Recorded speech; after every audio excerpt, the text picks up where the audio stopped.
Hey everyone, welcome back to the channel. This is Brad, and today's video is all about how to remove the club head.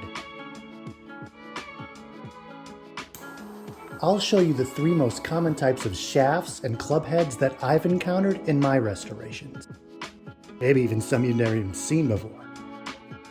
I'll show you the easy way to remove them, as well as some preventable measures to take to protect your club and yourself.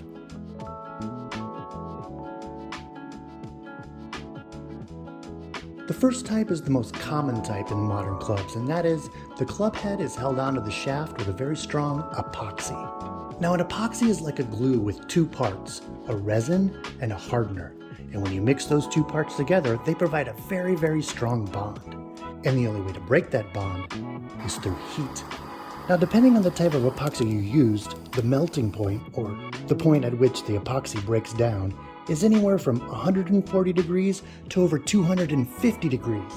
For this job, I like to use a small handheld butane kitchen torch, like this one. And I like this torch because the flame is concentrated, so I have control over where it goes, it's refillable, it's inexpensive, and butane can reach temperatures up to around 3,000 degrees. Definitely enough to bake away the epoxy so it can be loosened and removed without much effort. Now once the club head is off, you can clean the inside of the hosel with this small brush that fits right into your drill.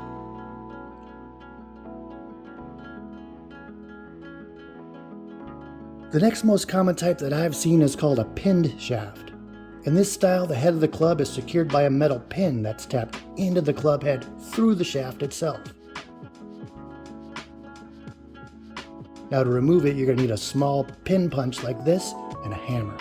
And you'll tap the pin through the club head and out the other side.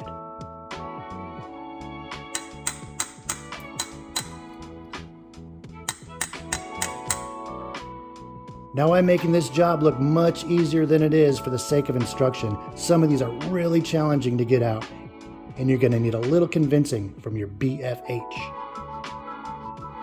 On this Max Fly Australian blade, you'll notice that the pin is only on one side of the hosel. To remove this, we'll tap the pin into the hosel itself. Setting the club on the block of wood will protect it from the damage caused by hammering away at it. Again, heat is your friend to help get the club head loosened from the shaft. Give it a twist, and the club head is removed.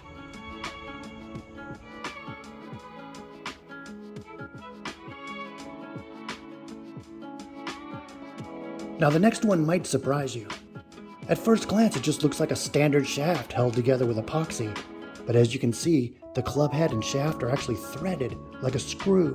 So if your club head won't budge after applying heat, you might have one of these. The trick to removal is you have to turn the club head in the direction opposite of impact. So that means on a right-handed club, you'll turn it counterclockwise as viewed from the vantage point of the golfer. Now it's designed like this to continually keep the club head secure every time you hit the ball. It's continually tightening against itself. If you want to preserve the ferrule of your classic club, you'll need to protect it. Most of these are no longer available, or some of them have serial numbers stamped in the back, like this. If you're a reseller, sets with matching serial numbers bring way more money than a bag of just random orphan clubs. To protect it, I've found this fire-resistant gel to be a great addition to the shop. Now, I used to wrap my ferrules in tape, but I found out the hard way that the adhesive in the tape is also flammable, and it turned my 40-year-old ferrules into this toxic mess of melted plastic. So these are the three most common types of club heads and shafts that I've encountered. If you have tips, tricks, or other types of shafts that you've encountered, leave a comment below and help this community of DIY restorers learn from your experience.